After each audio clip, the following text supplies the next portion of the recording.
Hi friends, good afternoon. मैं सुनील जोशी, आपका दोस्त एंड होस्ट। स्वागत करता हूं अपने YouTube channel sunshine pig farming में एक बार सभी का, और उम्मीद करता हूं आपसे बहुत बढ़िया हो गया। फ्रेंड्स, आज ऑलमोस्ट 3 महीने हो गए हमें मिले हुए और कोई वीडियो नहीं आ पाई बिकॉज ऑफ कोरोना। तो कई सारी समस्याएं आ गई थी, तो उस वजह से वीडियो नहीं आ पाया। बट मेरी इन 3 महीनों में पूरी कोशिश रही है कि आप लोगों से इंटरेक्ट करूँ, जिन जिन के फ़ोन आए हैं उनका कॉल रिसीव करके उनको उनकी समस्याओं का समाधान कर सकूँ। तो कई बार वो चीज़ें छूट जाती हैं। कई बार लोग एक ही कॉमन क्वेश्चन पूछते हैं कि पिग फार्म कैसे खोलें, वो प्लानिंग कर रहे हैं। तो आज का जो वीडियो मैंने बनाया है वो उसी के ऊपर बनाया है कि पिग फार्म कैसे खोलें, क्योंकि हर एक को कॉल पे बता पाना बहुत टफ हो जाता है, क्योंकि इसका आंसर बहुत लंबा है। इसका आंसर इतना लंबा है कि आधे पौन घंटे की कॉल हो जाती है, तो फिर वो सबके लिए बताना थोड़ा टफ हो जाता है। इसलिए मैं आज उस पर एक सेपरेट वीडियो बना रहा हूँ। हालांकि एक वीडियो मैं पहले बना चुका हूँ उस पर शुरू में, बट शायद आप लोग को वीडियो उसका व्यू नहीं होता है, दिखता नहीं है, मुझे नहीं पता। तो और वो वीडियो काफ़ी पहले बनाया था, तो शायद उसमें उतनी गहराई भी नहीं है। तो चलिए एक वीडियो आपके लिए और बना रहा हूँ। वीडियो शुरू करते हैं। वीडियो को शुरू करने से पहले मेरे जिन दोस्तों ने अभी तक चैनल को सब्सक्राइब नहीं किया है वो चैनल को जरूर सब्सक्राइब कर लें और घंटे वाले बेल पे ज़रूर आइकन दबाएं ताकि उनको अगली नोटिफिकेशन टाइम पे मिले। और जो लोग प्लानिंग कर रहे हैं उनके लिए बहुत ही इंपॉर्टेंट ये वीडियो हो सकती है या चैनल हो सकता है, क्योंकि उन्हें बहुत सारी चीज़ें अभी रॉ स्टेज में चल रही होती हैं। तो उन्हें किस तरह करना है, क्या करना है, उसे बहुत ज़्यादा जानकारी मिल सकती है आपको। चलिए शुरू करते हैं, टाइम ना ख़राब करते हुए वीडियो पे। तो फ्रेंड्स, आज का जो टॉपिक है कि पिग फार्म कैसे शुरू किया जाए, इसको मैंने कुछ पार्ट्स में डिवाइड कर दिया है आप लोग की सरलता के लिए, और कोशिश करिए पूरा A to Z सब चीज़ें कवर हो पाए। कुछ चीज़ छूट जाती है तो आप मुझसे पूछ सकते हैं, कई बार हमसे भी छूट जाती हैं, बट फिर भी कोशिश है पूरी कवर करने की। तो इनको 4 पार्ट में डिवाइड किया है। पहला पार्ट जो आपका है वो है डॉक्यूमेंट्स, दूसरा है प्लानिंग, तीसरा है आपका स्ट्रक्चर, और चौथा है नॉलेज। इन 4 चीज़ों में डिवाइड किया है ताकि आपसे कोई गलती ना हो और मुझे बताने में कोई गलती ना हो। ठीक है जी। तो सबसे बात करते हैं जो बहुत कॉमन है कि डॉक्यूमेंट्स। मैंने देखा है कि लोग पूछते हैं भाई इसके लिए क्या क्या पेपर चाहिए होते हैं। देखिए, आपको पिग फार्म खोलने के लिए कोई भी पेपर नहीं चाहिए होता है, नंबर 1। ठीक है, क्योंकि इसमें आप फार्मिंग कर रहे हैं और फार्मिंग के लिए आपको कमर्शियल लाइसेंस की कोई आवश्यकता नहीं है, अनलेस अनटिल जब तक आप फार्म पे एनिमल को कट नहीं करेंगे, यानी मीट के लिए कटिंग नहीं करेंगे, तब तक आपको इसमें कोई भी लाइसेंस की या कोई भी GST नंबर वगैरह की जरूरत नहीं पड़ती है। अगर आप लेना चाहते हैं GST नंबर तो ले सकते हैं, बट वैसे कोई इसमें आवश्यकता नहीं है। ऐसा कोई मैंडेटरी नहीं है कि आपको इसके लिए कोई भी GST नंबर लेना पड़े या आपको कोई भी इसके लिए लाइसेंस लेना पड़े, और कोई भी इसमें डॉक्यूमेंट नहीं लगता, क्योंकि ये पूरी तरह से फार्मिंग के अंदर आती है। एक चीज़ और है, NOC आपकी जो ग्राम पंचायत से होती है। अगर आप लैंड परचेस करके वहाँ पे बना रहे हो किसी गांव के अंदर, तो एक बार आपको शायद जो गांव का प्रधान है उससे एक NOC जरूर ले लीजिए। वैसे उसकी भी ज़रूरत नहीं पड़ती है कहीं कहीं, बट अगर आपको चाहिए तो आप कर सकते हो। उसकी एक ग्राम पंचायत जो भी वहाँ पंचायत में अधिकारी हो, उससे आप उससे एक NOC ले सकते हैं कि भाई उन्हें कोई ऑब्जेक्शन नहीं है यहाँ पे आपके पिग फार्म खोलने के ऊपर। तो बस डॉक्यूमेंट के नाम पे सिर्फ एक ही डॉक्यूमेंट होता है, बाकी जो भी डॉक्यूमेंट चाहिए होते हैं वो हमें बैंक लोन के लिए चाहिए होते हैं, ना कि पिग फार्म को ओपन करने के लिए। ठीक है, कन्फ्यूज मत होइएगा। जब आप बैंक से लोन लेने जाते हैं तो आपको बहुत सारे डॉक्यूमेंट चाहिए होते हैं, बट पिग फार्म ओपन करने के लिए अगर आपके पास अपना पैसा है तो आपको कोई भी ऐसा गवर्नमेंट का डॉक्यूमेंट नहीं चाहिए होता है, क्योंकि ये फार्मिंग है और उससे फार्मिंग को आप ओपन कर सकते हैं।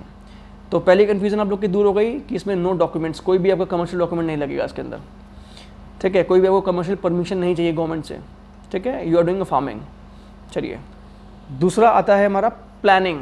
बहुत इंपॉर्टेंट है कि आपको अपने जो भी आप फार्मिंग करने की सोच रहे हैं उसका प्लान बहुत ही मजबूत होना चाहिए।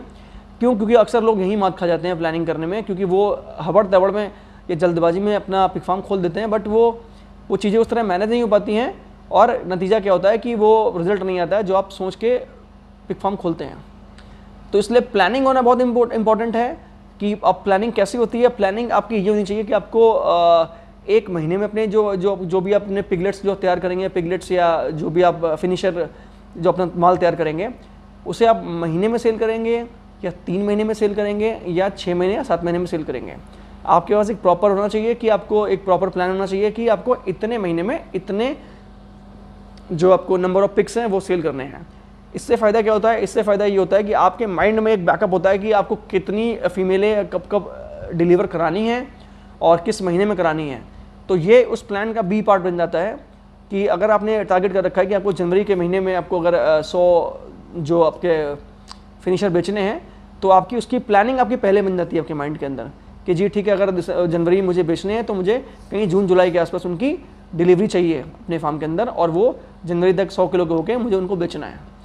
तो जितना टारगेट आपको करना है कि अपने 100 बेचने हैं, अपने 500 बेचने हैं, अपने 5000 बेचने हैं, वो सारा टारगेट आपके ऊपर है। इसीलिए मैंने बोला कि फुल प्रूफ प्लानिंग, कि आपने सेल कितने एनिमल करने हैं, ट्राई मंथली में या 6 मंथली में, 6 महीने में, 3 महीने में, ठीक है। उसके अलावा आपके पास एक प्लान भी होना चाहिए कि उसी प्लान के अंदर दूसरी चीज़ आती है एक बजट, ठीक है, कि आपका बजट क्या है और आप उस बजट के अकॉर्डिंग काम कर पाएंगे या नहीं कर पाएंगे। देखिए ये इंडस्ट्री बहुत पेशेंस की है और आज का वीडियो ही बहुत लंबा हो सकता है, इसलिए वो भी पेशेंसफुल देखिएगा, ठीक है। यहाँ पेशेंस रखेंगे तो आपको वहाँ बहुत बेनिफिट मिलेगा। दूसरा क्या है आपका बजट। बजट बहुत ही इंपॉर्टेंट रोल प्ले करता है, क्योंकि अक्सर जो गड़बड़ होती है वो सिर्फ बजट की वजह से ही होती है, ठीक है। क्योंकि लोग जो फार्म खोलते हैं उसमें वो बजटिंग नहीं कर पाते हैं अपने आगे आने वाले राशन के लिए या आगे आने वाले टाइम के लिए, तो वो क्या होता है नतीजा, उन्हें जल्दबाजी में अपने बच्चे सेल करने पड़ते हैं या अपने एनिमल सेल करने पड़ते हैं। तो एक फुल प्रूफ प्लानिंग होनी चाहिए, एक अच्छा बजट होना चाहिए। अब बजट आपका जो भी हो, 10 लाख का, 20 लाख का, 50 लाख का, 5 लाख का, ठीक है, आपको उसके अकॉर्डिंग जानवर लेने हैं और पूरी जानकारी आपको वो जरूरी है।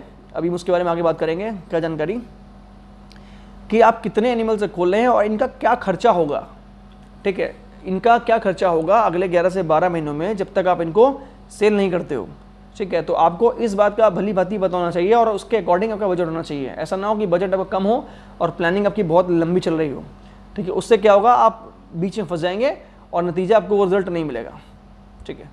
ये था हमारा दूसरा जो कि था प्लानिंग। प्लानिंग के अंदर में 2 चीज़ देखी।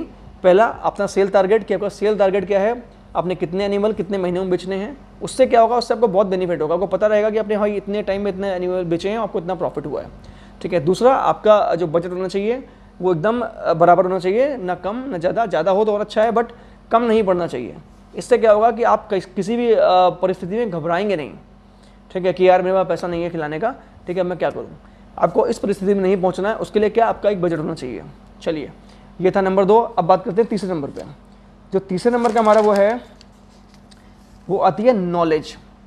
देखिए अब प्लानिंग कर लिया आपने, बजट भी आपका बढ़िया, सब कुछ हो गया सेट।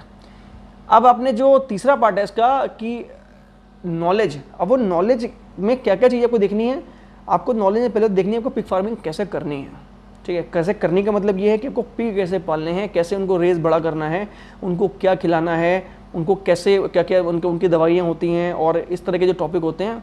अब इसका भी 2 चीज़ें हैं कि आप इसको 2 तरह से गेन कर सकते हैं। एक पहला जो आप ऑनलाइन देख सकते हैं, आप मेरी वीडियोज़ में देखते हैं या और लोगों की वीडियोज़ में देखते हैं, ठीक है, रिसर्च भी पढ़ते हैं, ठीक है, बहुत सारी पढ़ाई करते हैं आप उसमें। पहला तो वो तरीका है। दूसरा तरीका फिज़िकल तरीका है, जिसमें आप फार्मों पर जाते हैं या आप ट्रेनिंग लेते हैं, ठीक है, कहीं जाके, तो उससे भी आपको बहुत नॉलेज मिलती है और ये नॉलेज आपकी पूरी होनी चाहिए। यानी कि जो तीसरा मैं चैप्टर उठाया नॉलेज के अंदर ये आपका ऑनलाइन और ऑफलाइन दोनों ही आता है। मेरे हिसाब से अगर आप ट्रेनिंग करेंगे किसी अच्छी जगह पे या तो आपको बहुत बेनिफिट होगा। क्यों? क्योंकि अगर किसी आप अच्छी जगह से ट्रेनिंग करते हैं तो आपको हर एक चीज़ पता होती है कि अब मुझे कैसे फीड बनानी है, मुझे इन्हें कैसे रेस करना है, क्या क्या सावधानियाँ बरतनी हैं, ब्रीडिंग में क्या क्या चीज़ें देखनी है, ठीक है, और कैसे न्यूट्रिशन वैल्यू उनको बैलेंस करना है। और इस तरह के जो बहुत सारे सवाल होते हैं वो आपको एक प्रॉपर ट्रेनिंग के अंदर मिलते हैं। क्योंकि आप किसी से जाके मिलते हैं तो आप उतने क्वेश्चन नहीं पूछ पाते हैं, या क्वेश्चन अगर पूछते भी हैं तो वो एक सीक्वेंस में नहीं होते हैं, ठीक है। आपने कोई क्वेश्चन पूछ लिया, फिर आपको दूसरा क्वेश्चन आता है, आपने वो पूछ लिया। तो ट्रेनिंग से क्या फ़ायदा होता है कि आपको एक पूरा सीक्वेंस चीज़ मिलती है A to Z, कि हाँ अब ये टॉपिक पढ़ना है, अब ये टॉपिक पढ़ना है, अब ये टॉपिक पढ़ना है। तो उसका बेनिफिट आपको ही मिलता है। अक्सर क्या होता है कि मैंने देखा है कि लोग ट्रेनिंग के अभाव में जो ट्रेनिंग या मतलब ऐसा ही ट्रेनिंग लेते हैं बट ऐसे देख देख के मतलब शुरू कर देते हैं, कई बार वो बारीकी नहीं पकड़ पाते हैं और उन बारीकी को पकड़ने ना पकड़ने के चक्कर में उनका नुकसान लंबा होता है। किसी के पिगलेट्स मर जाते हैं, ठीक है, किसी की मादा जल्दी पे आ जाती है, ठीक है, बहुत सारी चीज़ें ऐसी हो जाती हैं जो उनको नहीं पता होती हैं क्यों हो रही हैं। तो उसमें क्या होता है, वो जो अब 2, 4, 5, 10 हज़ार आप बचाते हो ट्रेनिंग के, लेकिन आप बहुत लंबा नुकसान खा लेते हो 50-60 हज़ार रुपये, लाख रुपये का, कि जो आपको नहीं होना चाहिए। और दूसरी बात है तब भी आप कन्फ्यूज़न में रहती है आपको कि ये हुआ क्या। तो इससे बचने के लिए आपको क्या है, आपको पूरी नॉलेज होनी चाहिए कि कब आपको क्या जानकारी करनी है। और जहाँ से आप ट्रेनिंग लेंगे उससे आप हर चीज़ पूछिए कि क्या न्यूट्रिशन वैल्यू क्यों होती है और कब होती है, क्या दवाइयाँ होती हैं और क्यों होती हैं, क्या टीके होते हैं हमें और क्या क्या सावधानियाँ रखनी है ताकि आपसे कोई भी गलती ना हो पाए। चलिए ये बात थी हमारी तीसरी, यानी कि नॉलेज। हमने 3 चीज़ देख ली, डॉक्यूमेंट्स और प्लानिंग और नॉलेज, ठीक है। मेरे हिसाब से तो ये जो 3 चीज़ें हैं अगर आप इन पे कर लेंगे तो आपको बहुत सारी चीज़ें पता लग जाएंगी, ठीक ठीक है, अब हम थोड़ा सा ज़रा और एक ग्राउंड लेवल पे आते हैं, जो कि हालांकि आप अगर देखो तो ट्रेनिंग के अंदर आपको सब चीज़ें पता लग जाएंगी, बट उसके अलावा मुझे लगता है कि आपको एक चीज़ की जानकारी और होनी चाहिए, और वो जानकारी क्या है? वो जानकारी है स्ट्रक्चर। ठीक है, आप शायद सोच रहे होंगे स्ट्रक्चर क्यों उठाया, मैं बताता हूँ क्यों। क्योंकि देखिए, जब भी लोग पिग फार्मिंग शुरू करते हैं वो सबसे पहले जगह को देखते हैं हमेशा। ठीक है, कि जगह उनको मतलब कैसे रखनी है, क्या रखनी है। ठीक है, मैंने आपको एक बताता हूँ कि जब भी पिग फार्म आप करते हैं तो आपको 3 तरह से पिग फार्मिंग कर सकते हो उसके अंदर आप। पहला, अपनी जगह पे और अपना फार्म बना के, यानी कि लैंड भी आपकी है और आपने स्ट्रक्चर भी खुद ही बनाया है उसके ऊपर। ठीक है, ये सबसे मजबूत चीज़ मुझे लगती है कि अगर जो अपनी लैंड बनाता है और अपनी इन्वेस्टमेंट से इसको खड़ा करता है, ठीक है, इन्वेस्टमेंट वो खुद की भी हो सकती है, बैंक लोन भी हो सकता है, तो उसमें उसका थोड़ा सा माइंड मेकअप पक्का होता है कि यस उसने इतना पैसा लगा दिया है तो उस काम को करेगा। तो एक तो पहली चीज़ तो ये है जहाँ से आप अपनी पिग फार्मिंग शुरू कर सकते हैं। दूसरा क्या होता है कि आप किसी की लैंड को रेंट पे लेके उस पर अपना स्ट्रक्चर बना सकते हैं। ठीक है, उसका फ़ायदा भी होता है कि भाई स्ट्रक्चर आपके हिसाब से बन रहा है, ठीक है, बट लैंड आपकी जो है वो रेंटेड है। उसमें क्या होता है कि आपको लैंड परचेज करने के लिए आपको एक्स्ट्रा बजट नहीं लगाना पड़ता है और आपका काम हो जाता है 10 साल के लिए, 9 साल के लिए, जब भी आप जितनी आप लीज करना चाहो तो आप उसको एग्रीमेंट करके अपना एक लीगल एग्रीमेंट करके आप अपना काम वहाँ से शुरू कर सकते हैं। तीसरा, और नहीं, मैं आपको दूसरे की क्या बताता हूँ कि दूसरे वाले में, यानी कि जो आप लैंड जो रेंट पे ले रहे हैं उसमें अपना फार्म बनाते हैं, उसमें सिर्फ एक ही कमी होती है कि कई बार आपको लैंड किराए पे नहीं मिलती है जल्दी।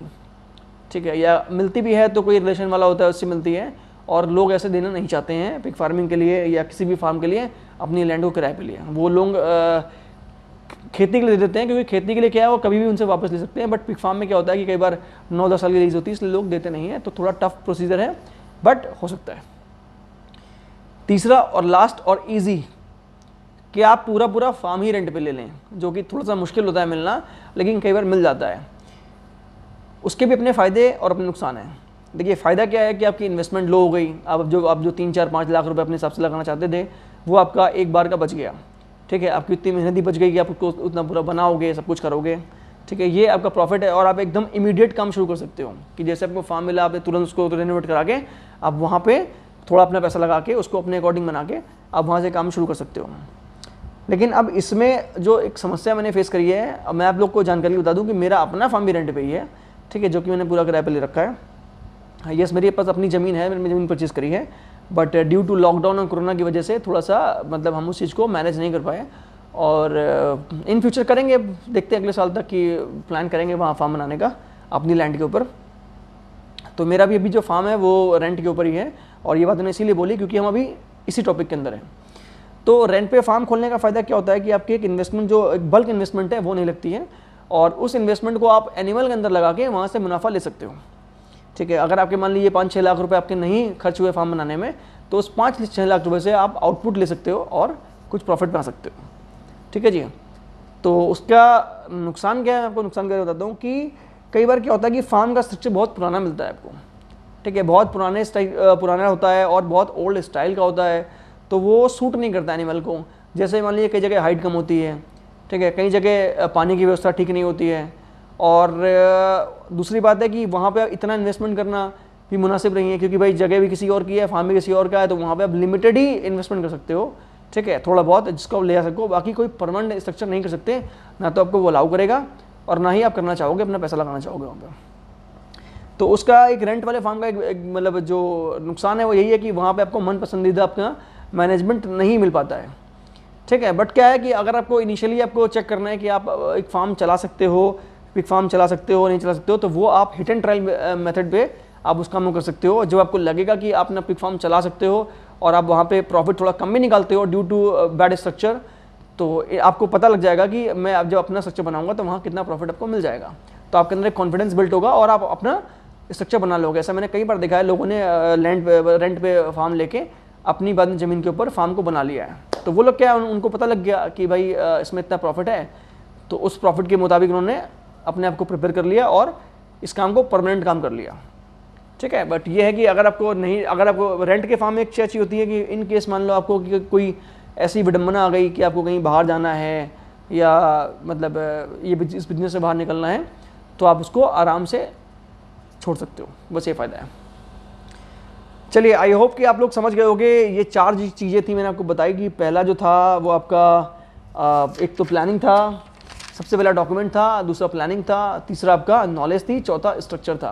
ठीक है, इन 4 चीज़ों को आप मतलब पढ़ के, समझ के, सोच के आप एक पिग फार्म आराम से शुरू कर सकते हैं। बाकी एनिमल आपको कहाँ से लेने हैं और कब लेने हैं वो सब मुझे लगता है कि आप ट्रेनिंग के दौरान ही समझ जाओगे, तो वो कोई बड़ा मैटर नहीं है। एनिमल हर जगह मिल जाते हैं, बट अच्छे एनिमल से शुरू करना है आपको फार्म, ताकि आपको एक बार पैसा लगेगा आपका ब्रीड के ऊपर, लेकिन आपको उससे रिजल्ट हमेशा अच्छा आएगा। अगर एक बार आप शुरू में ही अपना जो ब्रीड का चुनाव करते हैं वो अगर सस्ते के चक्कर में मतलब कर लेते हैं, तो कई बार क्या होता है कि इसका आपको बहुत लंबा नुकसान जाता है।